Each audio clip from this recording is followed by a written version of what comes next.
नमस्ते दोस्तों, मैं इष्ट ज्योति आज की बात में आप सबका स्वागत करती हूँ। आइए आज की बात कर लेते हैं। आज बड़ा ही अच्छा दिन है, शुभ दिन है, शुक्रवार का दिन है। शुक्रवार के दिन माँ लक्ष्मी को ध्याते हैं तो उनकी मंत्र जाप कीजिए, श्रीम ब्रीम श्रीम, ऐसा करके दिन व्यतीत कीजिए। मैं वास्तु से शुरू करती हूँ। आज की खास बात ले लेंगे और कृष्ण कथा में थोड़े से ज्ञान की बातें भी कर लेंगे, तो अंत तक बने रहिए और लाभ उठाइए। वास्तु की बात करें तो कल मैंने भवन बनाने की स्थितियों की बात की थी कि कितने डायरेक्शंस होते हैं, 8 डायरेक्शंस की बात की थी। अब एक एक हम लेते हैं। उसमें पूर्वमुखी भवन में पूर्व और उत्तर खाली होना चाहिए। कभी भी आप पूर्वमुखी मतलब द्वार पूर्वमुखी हो तो पूर्व और उत्तर खाली होना चाहिए। इसमें भवन स्वास्थ्य और आर्थिक दृष्टि से हितकारी होता है। ऐसा भवन हितकारी होता है। पूर्व उत्तर या उत्तर पूर्व में खाली स्थान होना चाहिए। इससे धन और वंश के साथ सेहत भी अच्छी रहती है। तो ये थी वास्तु की बातें। अब योग तिथि नक्षत्र की बात कर लेते हैं। पंचमी तिथि आज सुबह 9:15 तक रहेगी, फिर षष्ठी तिथि लग जाएगी।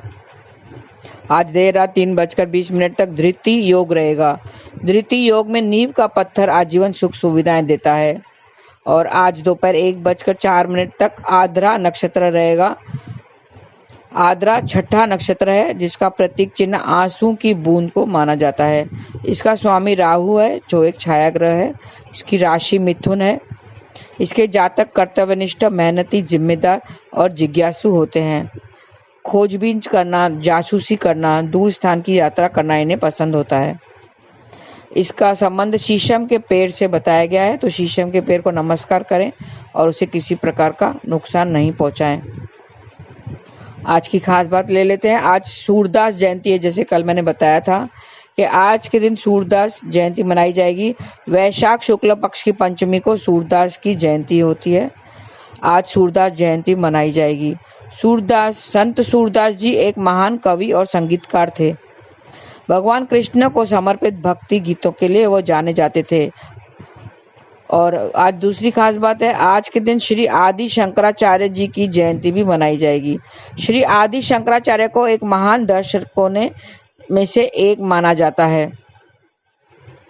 आज देश में सभी शंकराचार्य मठों पर जयंती मनाई जाएगी, धूमधाम से मनाती हैं। अद्वैत वेदांत के विश्वास और दर्शन के बारे में जागरूक किया था आदि शंकराचार्य ने। उन्होंने देश के चारों कोनों में 4 मठों की स्थापना की थी और वहाँ पे उनकी परिचय, उनका सब जगह उनका परिचय बताया था। कृष्ण के गीत गाते थे वो। देश के चारों कोनों में उन्हें 4 मठों की स्थापना की थी और वेदांत के लिए वो माने जाते थे। और थोड़े से उपाय भी जान लेते हैं। छोटे से उपाय हैं वो कर लेते हैं। दाम्पत्य जीवन में अगर खुशियां चाहिए तो रात को सिरहाने पर 2 मूली रखकर सोएं। सुबह उठकर मूली किसी मंदिर में दान कर दें। ये उपाय लगातार 7 दिनों तक करने से आपके दाम्पत्य जीवन में खुशियां छाएंगी। और कच्चा कोयला लेकर बहते जल में प्रवाहित करें तो आपके बिजनेस में जो फैसले हैं वो सब सफल हो जाएंगे। चांदी की ठोस गोली ऑफिस या दुकान में रखें। कच्चा कोयला बहते जल में प्रवाहित कर दें। और महत्वपूर्ण काम बनाने के लिए देवी सरस्वती के मंदिर में जाकर आसन बिताकर बैठें और देवी माँ की विधिवत पूजा करें और उनका मंत्र जाप करें। और जिम्मेदारियां पूरी करने के लिए रात को सिरहाने पर चंदन का छोटा सा टुकड़ा रखकर सोएं और चंदन को राहु के मंत्र का जाप करते हुए बहा दें। चंदन को राहु के मंत्र का जाप करते हुए बहा दें। राहु का मंत्र है ओम ब्राम ब्रीम ब्रौम सह राहवे नमः, ऐसा मंत्र है। रात को सिरहाने पर चंदन का छोटा सा टुकड़ा रखकर सोना है। आद्रा नक्षत्र में चंदन की माला लेकर गले में पहने तो मानसिक परेशानियां दूर हो जाएंगी। चंदन को पीसकर उसका तिलक मस्तक पर लगाएं और प्रार्थना भी करें। आद्रा नक्षत्र में चंदन की माला लेकर गले में पहनना चाहिए। और विदेश में नौकरी अगर पक्की करनी है तो कच्चा नारियल और साथ ही 11 साबुत बादाम लें और नारियल और बादाम को एक काले कपड़े में बांध दें और बहते जल में प्रवाहित कर दें, नहीं तो मंदिर में दे दें, दान दे दें। इसमें विदेश में नौकरी लगेगी। और खूब सफलता पाने के लिए घर के मंदिर में छोटी सी लकड़ी की चौकी रखें। चौकी पर गंगा जल छिड़कें और पीला कपड़ा बिछाएं। माँ सरस्वती की प्रतिमा चौकी पर स्थापित करें। और पीले रंग का वस्त्र माँ को पहनाएं। 16 श्रृंगार से सजाएं, मिठाई से भोग भी लगाएं और इस तरह से खूब सफलता मिलेगी और उनकी पूजा विधिवत पूजा करें। सौभाग्य को बढ़ाने के लिए एक सिक्का मंदिर में माँ लक्ष्मी के आगे रख दें। माँ लक्ष्मी की विधिवत पूजा करें और उसके साथ ही उस सिक्के की भी उसी तरह पूजा करें। अगले दिन सिक्के को लाल कपड़े में बांध लें और अपने तिजोरी या धन के स्थान पर रख दें, तो आपकी सौभाग्य में बढ़ोतरी होगी। और विशेष कार्य को पूर्ण करने के लिए नीला रंग का धागा लेकर घर से निकलें और शीशम के पेड़ पर धागा बांध दें, तो विशेष कार्य में सफलता मिलेगी। और अपना रुतबा कायम रखने के लिए मंदिर में तिल या गेहूं से बनी किसी चीज का दान करें। केवल तिल या केवल गेहूं का दान भी कर सकते हैं। और किसी को आकर्षित करना है, मोहित करना है, तो चांदी से बनी हाथी को स्थापित करें। चांदी से बने या लकड़ी की हाथी भी स्थापित कर सकते हैं, मिट्टी की हाथी भी ले सकते हैं, मिट्टी का हाथी भी घर में स्थापित कर सकते हैं। इस तरह से ये छोटे से उपाय कीजिए, आप देखेंगे कि आपको सफलता अवश्य मिलेगी। और आज शुक्रवार है तो माँ लक्ष्मी की पूजा आराधना जरूर करें। और एक चीज बता दूं कि पंचमी में बेल का सेवन करने से बचें और षष्ठी में नीम का सेवन या नीम से बनी हुई किसी भी चीज का सेवन ना करें, इससे अशुभ परिणाम मिलते हैं। और शाम को उत्तर दिशा में एक मोमबत्ती जलाएंगे तो आपका आज का दिन सफल होगा। तो ये थे आज की खास बातें, मैंने उपाय भी बता दिया है, तो वो करें और फल उसका निश्चय ही फल अवश्य आपको मिलेगा। तो आज हम खास बात, आज कृष्ण कथा में थोड़ी सी ज्ञान की बातें कर लेते हैं, अलग से कुछ कर लेते हैं, महत्वपूर्ण बातें कर लेते हैं, तो ध्यान से सुने। हमारा मानव जीवन बहुत ही महत्वपूर्ण है। कल हमने बताया था कि हमारा मानव जीवन क्यों मिला है। हम थोड़ा सा ज्ञान हमें अर्जित करते हैं तो हमारा जीवन सफल होता है। हमें ज्ञान भी ले लेना चाहिए। तो हम थोड़ा सा ABCD के बारे में बात कर लेते हैं। हम ABCD सीखते हैं थोड़ा सा। आपने अक्षय तृतीया पर दान पुण्य तो बहुत किया होगा। हमारे पुण्य का खाता भी भरना चाहिए ना, खाली नहीं होना चाहिए, पुण्य का खाता भी भरना चाहिए। इसके लिए दान पुण्य करते रहना चाहिए ताकि हमें पुण्य अर्जित हो और पुण्य का खाता बढ़ता रहे। तो अब ABCD की बात कर लेते हैं। A मतलब अराइवल मतलब हमारा यहाँ पे आना, जन्म लेना। B मतलब बर्थ, जन्म लेना, हमारा जन्म होता है। माँ के घर में हम आते हैं, अराइवल, माँ के घर में आते हैं और फिर 9 महीने के बाद हमारा जन्म होता है। और अब D ले लेते हैं, C को छोड़ के D लेते हैं। D मतलब डेथ मतलब हमारी मृत्यु।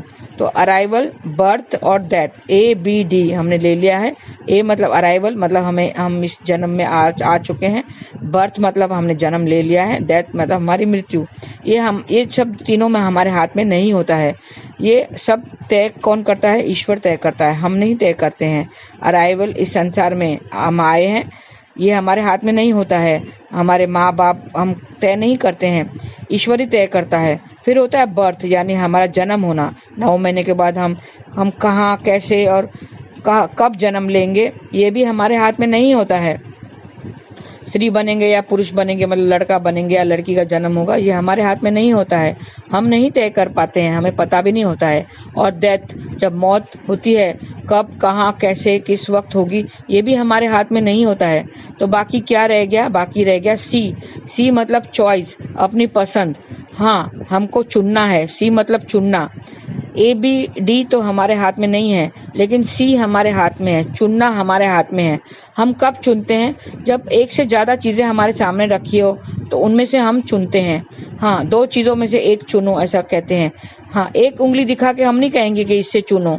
हम दो उंगली दिखाकर हम कह सकते हैं कि इनमें से एक उंगली चुनो। या 4 चीज़ें होती हैं तो उनमें से हम कह सकते हैं कि इनमें से एक चीज़ चुनो, इनमें से एक चीज़ चुनो। 10 चीज़ों में से भी कह सकते हैं हम एक चीज़ चुनो। तो मतलब क्या? मतलब अब एक से ज़्यादा चीज़ें अगर हमारे सामने रखी हो तो उनमें से हम चुनते हैं। हाँ, C मतलब चुनना। ये हमारे हाथ में है, हमें चुनना है। सही चुनना है कि गलत चुनना है, वो सब हमारा फैसला होता है। हमें इतना ज्ञान होना चाहिए कि हमें क्या चुनना चाहिए, यानी चॉइस करना हमारे हाथ में है। हाँ, क्या चुनना है? एक हमारे सामने 2 चीज़ें हैं, 2 चीज़ें हमारे सामने रखी गई है। एक है जग जग मतलब संसार, और दूसरा है जगन्नाथ मतलब संसार का पति, जगत पति। एक है जगत और दूसरा है जगत पति। एक है जग और दूसरा है जगदीश। तो हमें किसे चुनना है? हाँ, कृष्ण या जगदीश को चुनने से क्या परिणाम आएगा, और या जग को चुनने से हमारा क्या परिणाम आएगा? हाँ, ये हम देख लेते हैं। हमने अगर संसार को चुना, जग को चुना, तो उसकी सुख सुविधाएं हमें चाहिए। हम कहेंगे नहीं, हमें संसार चाहिए, हमें संसार की सुख सुविधाएं चाहिए। तो फिर क्या होगा? उसका परिणाम क्या होगा? मतलब फिर ए बी डी में हमें लेना पड़ेगा। ए बी डी में हम फिर आ जाएंगे। मतलब अगर हमने जग चुना है, संसार को चुना है, तो फिर हमारा अराइवल होगा, बर्थ होगा, और फिर से डेथ भी होगा। अगर हम कृष्णा को चुनते हैं, अगर आप कृष्ण का या जगदीश को चुनते हैं, जगन्नाथ को चुनते हैं, तो फिर ए बी डी नहीं आएगा, ए बी डी से छुटकारा मिल जाएगा। हाँ, तुम्हारा जीवन में ये नहीं आना, फिर वापस दोबारा नहीं आना पड़ेगा। तुम इस संसार से छूट जाओगे। ए मतलब अराइवल नहीं होगा, बर्थ नहीं होगा, जन्म नहीं होगा, और फिर डेथ भी नहीं होगी, मौत भी नहीं होगी। तो अगर आप कृष्ण को या जगदीश को चुनते हैं, तो ए बी डी से हमें छुटकारा मिल जाएगा। हमें ऐसे प्रार्थना करनी चाहिए कि हमें इस ए बी डी से छूट जाएं। हाँ, हम इस ए बी डी से, इस जो अराइवल, जन्म, मृत्यु के चक्कर से छूट जाएं, इस संसार में नहीं आना पड़े। हाँ, मुझे भक्ति कीर्तन करवाएं, मुझसे भक्ति और कीर्तन करवाएं, नाम जाप करवाएं, तो इस जीवन से हम छूट जाएंगे। जीवन के आगमन से, आवागमन से हम छूट जाएंगे। हमें अनुराग दो। हाँ, राग मतलब अटैचमेंट, और अनुराग मतलब अटैचमेंट से परे होना। तो हमें ईश्वर से यही मांगना है कि हमें अनुराग दो, उन्हीं के ईश्वर से अनुराग हो, ईश्वर से अनुराग हो। ऐसी प्रार्थना हमें करनी चाहिए। हमें नाम जाप करना चाहिए ताकि हम ए बी डी से छूट जाएं। हाँ, हम सी का सही चुनाव करें। सी मतलब सही चुनाव करना। हमें जगदीश को चुनना है, हमें जगन्नाथ को चुनना है, ताकि फिर हम ए बी डी को हमें वापस नहीं आना पड़े। ए मतलब अराइवल, अराइवल मतलब इस पृथ्वी पे आना। हाँ, और बी मतलब बर्थ, बर्थ मतलब जब गर्भ से हम 9 महीने के से बाहर निकलते हैं, हमारा जन्म होता है। और डी मतलब फिर थोड़ा सा हम सारे कर्मों के हिसाब किताब करके, हम कर्मों का सारा प्रारब्ध के जो कर्म मिले हैं उनका सब हिसाब किताब करके हमारी मौत होती है। तो ये जो आवागमन है, इससे छुटकारा पाना है, तो हमें सी को चुनना है। सी मतलब सही चुनाव करना है। हमें जगदीश का चुनाव करना है, हमें जगन्नाथ का, हमें कृष्ण का चुनाव करना है। तो फिर ये आवागमन सब छूट जाएंगे। भगवान से यही प्रार्थना करो कि हमें भजन कीर्तन दो, नाम जाप करने की शक्ति दो, ताकि हम नाम जाप करते रहें। हरे कृष्णा कृष्ण कृष्ण हरे हरे, हरे राम राम राम हरे हरे। आज के लिए बस इतना ही। धन्यवाद। आपका दिन शुभ रहे। हरे कृष्णा।